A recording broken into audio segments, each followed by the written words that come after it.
ವಿಶೇಷವಾಗಿ ಶ್ರೀಶೈಲ ಪೀಠ ಮತ್ತು ಅವರ ಜೊತೆಗೆ ಉಜ್ಜಯಿನಿ, ಕಾಶಿ, ನಮ್ಮ ರಂಭಾಪುರಿಯಿಂದ ಬಂದಿದ್ದಾರೆ. ಎಲ್ಲ ಕೂಡ ಇನ್ನ ಬೇರೆ ಎಲ್ಲ ಶ್ರೀಗಳ ಕೂಡ ಎಲ್ಲ ಇದ್ದಾರೆ.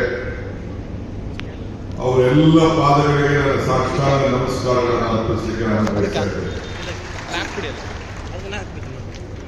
ತಡವಾಗಿದ್ದೀನಿ, ಕ್ಷಮಿಸಬೇಕು.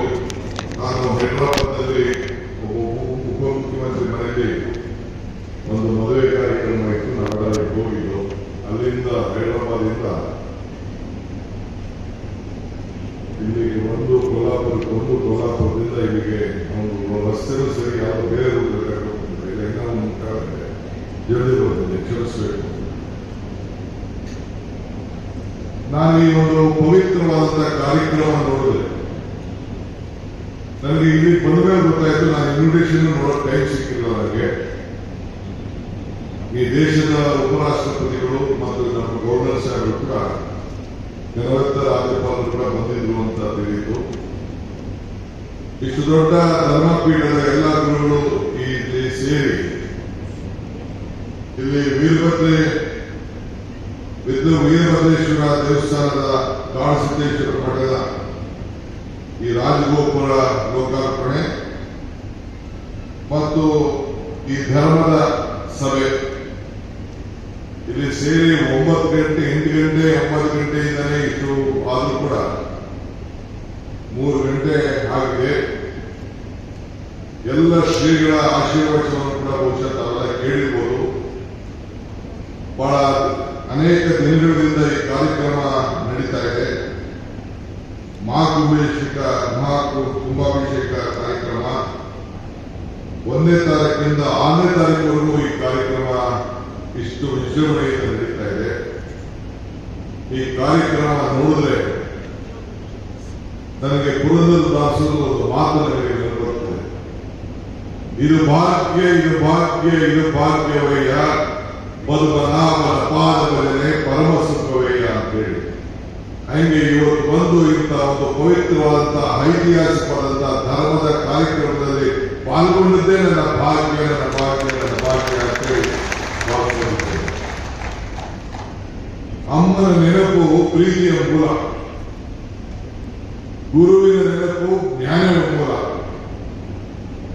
ದೇವರ ನೆನಪು ಭಕ್ತಿಯ ಮೂಲ, ಈ ಮೂರರ ನೆನಪು ಮನುಷ್ಯತ್ವ ಮೂಲ, ಮನುಷ್ಯತ್ವ ಮೋಕ್ಷಕ್ಕೆ ಮೂಲ ಅಂತ ಹೇಳಿ ನಾವು ಈ ಒಂದು ಪವಿತ್ರವಾದಂತಹ ಸ್ಥಳದಲ್ಲಿ ವೀರಭದ್ರೇಶ್ವರನ ಏನು ಒಂದು ವಿಚಾರವಿದೆ, ಆ ರಕ್ಷಣೆಯ ಒಂದು ಜವಾಬ್ದಾರಿ ಇದೆ. ಅವರ ಪಾದದಲ್ಲಿ ಕಾಣೋ ದೇವರ ಮಠದಲ್ಲಿ ಒಂದು ಪಾಲ್ಗೊಂಡಿದ್ದೀವಲ್ಲ, ಇದೊಂದು ಇತಿಹಾಸ ಪುಟಕ್ಕೆ ಸೇರುವಂತಹ ಒಂದು ಕಾರ್ಯಕ್ರಮ. ಶ್ರೀಗಳು ಇಲ್ಲಿಂದ ಬೆಳೆದು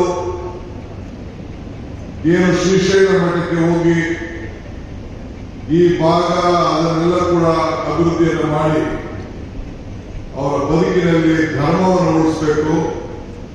ಧರ್ಮೋ ರಕ್ಷತಿ ರಕ್ಷಿತ ಅಂತ ಹೇಳಿ ಧರ್ಮ ಕಾಪಾಡಿದ್ರೆ ಧರ್ಮ ಉಳಿದ್ರೆ ಧರ್ಮ ಕಾಪಾಡುತ್ತದೆ ಅಂತ ಹೇಳಿ ಇವತ್ತು ಧರ್ಮವನ್ನು ಉಳಿಸಲಿಕ್ಕೆ ಪ್ರಯತ್ನವನ್ನ ಮಾಡ್ತಾ ಇದ್ದು ನಮಗೆಲ್ಲ ಒಂದು ದೊಡ್ಡ ಶಕ್ತಿ ತುಂಬಿದೆ. ಮನುಷ್ಯರಿಗೆ ಧರ್ಮ ಬೇಕು, ದೇವರು ಬೇಕು. ಇಲ್ಲಾಂದ್ರೆ ಜೀವನಕ್ಕೆ ಆತ್ಮಕ್ಕೆ ಶಾಂತಿ ಸಿಗಲಿಕ್ಕೆ ಸಾಧ್ಯ ಇಲ್ಲ. ಬದುಕಿಗೆ ಒಂದು ಅರ್ಥ ಕೂಡ ಇರಲಿಕ್ಕೆ ಸಾಧ್ಯ ಇಲ್ಲ. ಸೊ ಈ ಹಿನ್ನೆಲೆಯಲ್ಲಿ ಧರ್ಮವೇ ದೈವದ ಮೂಲ ಅಂತ ಹೇಳಿ ಈಗಾಗಲೇ ನಮ್ಮ ಬಸವಣ್ಣವರು ಕೂಡ ಅನೇಕ ವಚನಗಳಲ್ಲಿ ಅವರು ನಮಗೆ ಮಾರ್ಗದರ್ಶನ ಕೂಡ ನಾವು ಕೊಟ್ಟಿದ್ದಾರೆ.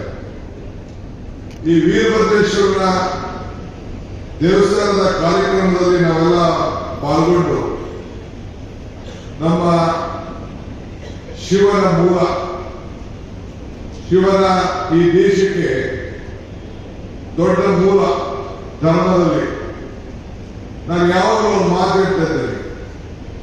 ನಿಂಬೆಗೇನು ಹುಳಿ ಇಲ್ಲ, ದುಂಬಿಗೇನು ಕರಿ ಇಲ್ಲ, ಶಂಭುಗಿನ ಅಧಿಕವ ದೇವರಿಲ್ಲ, ನಂಬಿಕೆಗಿಲ್ಲ ದೊಡ್ಡ ಗುಣ ಇಲ್ಲ ಅಂತ ಹೇಳ್ತಾ ಇದ್ದೀನಿ. ಅಂದ್ರೆ ನಿಂಬೆಹಣ್ಣಿಗಿಲ್ಲ, ನಿಂಬೆಹಣ್ಣು ಎಲ್ಲಾ ಹುಳಿಗಳಲ್ಲಿ ಶ್ರೇಷ್ಠವಾದಂತ ಹುಳಿ ನಿಂಬೆಹಣ್ಣಲ್ಲಿದೆ. ಈ ದ್ರಾಕ್ಷಿ ಹುಳಿ, ಹುಣಸೆ ಹುಳಿ, ಮಾವಿನ ಹುಳಿ ಎಲ್ಲದಕ್ಕಿಲ್ಲ. ದುಂಬಿಗೇನು ಕರಿಲ್ಲ ಅಂದ್ರೆ ಈ ಕಪ್ಪು, ನಮ್ಮ ಕಪ್ಪಿನಲ್ಲಿ ಮೈಕಲ್ಲಿದೆ, ಕೂದಲಿದೆ, ಬಟ್ಟೆಲಿದೆ.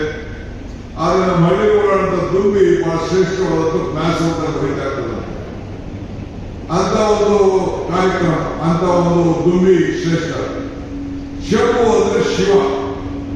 ನಮ್ಮ ಹಿಂದೂ ಧರ್ಮದಲ್ಲಿ ಎಲ್ಲಾ ದೇವರಿಗಿಂತ ದೊಡ್ಡ ದೇವರು ಯಾವಪ್ಪ ಅಂತಂದ್ರೆ ಶಿವ ಮೂಲ. ಆದ್ರೆ ಎಲ್ಲದಕ್ಕಿಂತ ದೊಡ್ಡ ಗುಣ ಯಾವುದು? ನಂಬಿಕೆ. ಹಂಗೆ ನಮ್ಗೆ ನಿಮ್ಗೆ ಎಲ್ಲರೂ ಕೂಡ ದೊಡ್ಡ ನಂಬಿಕೆ ಏನಪ್ಪ ಅಂತಂದ್ರೆ ಈ ಶಿವನ ಶಕ್ತಿ, ಆ ಮೂಲ, ಆ ಧರ್ಮ ಇವತ್ತು ನಮ್ಮನ್ನೆಲ್ಲ ಇಲ್ಲಿಗೆ ಸೇರಿಸಿ ಇಲ್ಲಿ ಕರ್ಕೊಂಡು ಬಂದು ಆಶೀರ್ವಾದವನ್ನು ಪಡ್ಕೊಂಡು ಭಕ್ತರಿಗೂ ಭಗವಂತನಿಗೂ ವ್ಯವಹಾರ ಮಾಡುವಂತ ಸ್ಥಳ ದೇವಾಲಯ. ಆ ದೇವಾಲಯದಲ್ಲಿ ನಾವು ಕೂತ್ಕೊಂಡು ಇಂತಹ ಒಂದು ಪವಿತ್ರವಾದಂತಹ ಕಾರ್ಯಕ್ರಮದಲ್ಲಿ ಪಾಲ್ಗೊಂಡಿದ್ದೀವಲ್ಲ, ಇದೇ ನಮ್ಮ ನಿಮ್ಮೆಲ್ಲರ ಭಾಗ್ಯ ಅಂತೇಳಿ ಮತ್ತೆ ನಾನು ಹೇಳಿಕೆ ನಾನು ಬಯಸ್ತಾ ಇದ್ದೇನೆ. ಇವತ್ತು ಅನೇಕ ವಿಚಾರಗಳನ್ನು ನಾವು ನೋಡಿದ್ದೇವೆ. ನಮಗೆ ದೇವರು ವರನೂ ಕೊಡುವುದಿಲ್ಲ, ಶಾಪನೂ ಕೊಡುವುದಿಲ್ಲ, ಅವಕಾಶ ಮಾತ್ರ ಕೊಡ್ತಾರೆ.